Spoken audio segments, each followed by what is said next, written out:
Today we're installing some really cool pod lights, and I'm excited to see how they're going to look in my western front bumper. These are the Novsight Halo Pro Series 3-inch pod lights. Here's the box they come in. I've actually got 2 sets of these. I've already unboxed these over here. The lights come with an amber cover, and then they also come with a blackout cover. The packaging on these is extremely nice. You open the box, everything on top is the stickers, and then you've got your lights here, and there's all the other accessories. So let me get this one unboxed. This is going to be our spotlights, and then the other ones are going to be the combo beam. If you take a close look at the box, the combo beam pattern is right here, and then the spot beam pattern is right here. You also get a nice illustration of the installation. Starting out, I think I want to put the spot beam on the inside, and then the combo beam I want to put on the outside.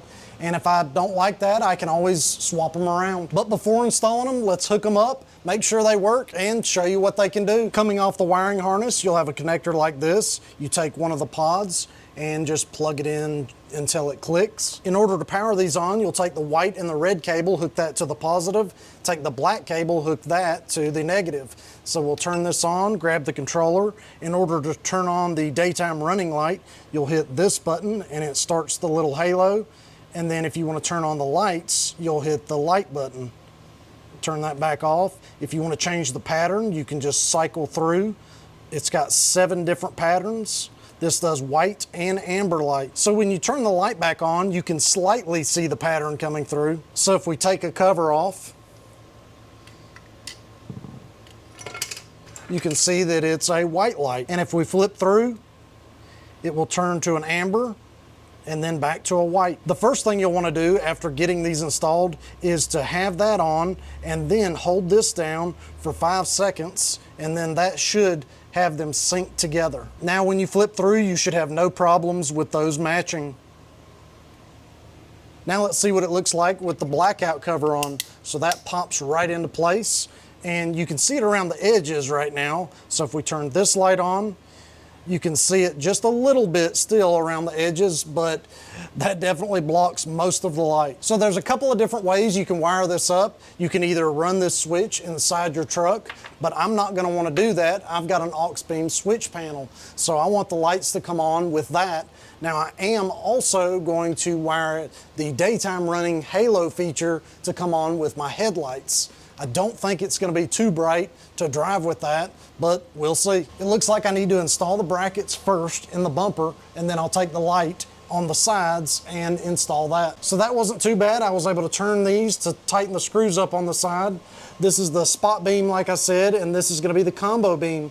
I still need to install the other side, and then we'll go through the wiring. All right, guys, I've got all the lights installed and tightened down. I went ahead and moved on to the wiring. So let me show you how I did that now. The first thing I did, like I said, I was not going to use this wiring harness, so I cut each individual light loose. You'll end up with a black, white, yellow, and red wire. I ran the wiring for the driver's side across this way to meet these guys, and then I came straight up right through here. The yellow wires that you see here are from each individual light. I decided to go ahead and solder those to a fuse tap, and they go into headlamp right. The reason I used the yellow wire in the fuse tap was because that controls the running light. I want that to come on when the headlights come on, or if I unlock the doors. The next thing I did was to take the 2 reds and the 2 blacks from the combo beam, and it goes into this 30-amp fuse, and then I took these spotlights and plug them into this one. So on the switch panel, they will be separate. And the last part of the wiring is all 4 white cables.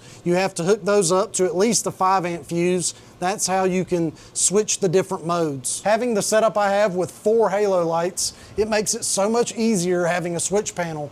If I didn't, I would have had to run 2 individual wiring harnesses through the firewall into the truck. So if you want at least 4 lights, I'd highly recommend getting a switch panel. I should be able to test them out. If I hit the unlock button, they'll come on. So the fuse tap is doing its job. The first position on the switch panel is going to be the combo lights, and the second position is going to be the spots. So let's turn on the combo, and the outer lights came on like they're supposed to, and then you'll notice the inner light has still got the running light going. Now I'll switch it from the combo beam to the spot, and everything seems to be working correctly. This is already looking like a really cool addition to the front of this truck. I need to tidy up a couple of cables wait for it to get dark and we'll check them out.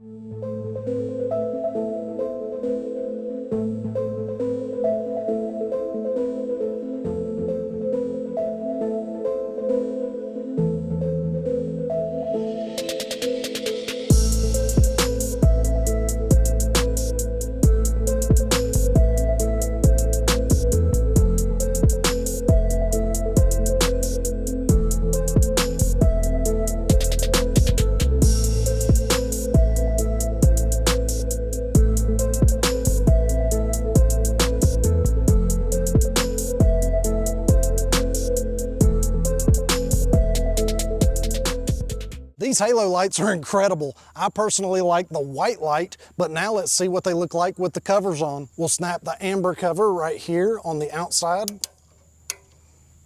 and we'll put the blackout cover on the inside. I left the covers off on the left side so you can see the difference. I personally like them without the covers, so I'll probably leave those off. Here's how it looks with the outer combo beams on. Flipping over to the inner spotlights, and want to give you a shot of how it looks with them both on. If you want to take the covers on and off, I highly recommend getting a pick tool. It was much easier to snap those off.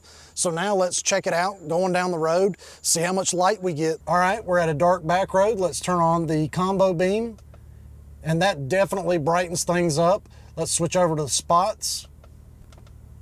And I can see the spots seem to be hitting the road a little bit. I think I may need to adjust those up just slightly, but right now I can't tell a huge difference between the two. So let's check them out with both of them on. The spots are still on, and there is the combo beam. So it definitely adds a ton of light. One last thing I want to check is when we have our high beams on. So I'll turn those on, and now we're going to turn on the combo beam. So it is much brighter with those halo lights than just having your high beam headlights on. And then I'll also add the spotlight. These definitely have to be some of the coolest lights I've ever installed on my truck, and I have installed several LEDs. Now the only other thing I may do is hook one of the sets to come on with my high beams like I've done in the past with a light bar. Well, I appreciate y'all watching this, and until next time, we'll see y'all.